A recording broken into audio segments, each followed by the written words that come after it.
Nakiisa ang 104th Maneuver Company, Regional Mobile Force Battalion 1 sa isinagawang health caravan at community outreach program bilang bahagi ng pagdiriwang ng ikasampung anibersaryo ng PSFTP Class 2015-05 Masidla noong ikasampu ng Oktubre taong kasalukuyan sa Barangay San Rafael West sa bayan ng San Nicolas, Pangasinan. Pinangunahan ni Police Captain Raymond Reyes T. Walin, Deputy Company Commander sa ilalim ng pamumuno ni Police Major Ronel K. Balangkod, Company Commander, ang pakikisa ng 104th Maneuver Company sa makabuluhang aktibidad na isinagawa sa pakikipagtulungan ng Philippine Red Cross Pangasinan Chapter, Urdaneta City Branch, RCY Balungao, Yakult Biotech Marketing Corporation, Gardenia Bakeries at International Pharmaceutical Incorporated.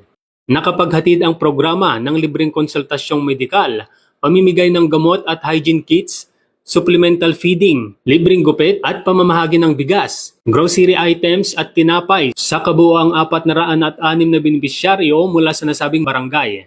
Layunin nitong mapalakas ang diwa ng bayanihan at malasakit sa komunidad, lalo na sa mga persons with disabilities at iba pang nangangailangan. Ang matagumpay na aktibidad ay naisakatuparan sa pamamagitan ng inisyatiba at malasakit ng Class Masidlak na nagsilbing pangunahing tagapagtaguyod ng programa.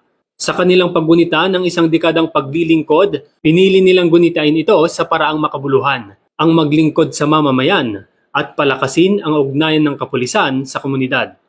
Mula dito sa Ilocos Region, ako ang inyong PNN correspondent, Police Corporal Rafi Viloria, alagad ng batas, tagataguyod ng Balitang Pulis.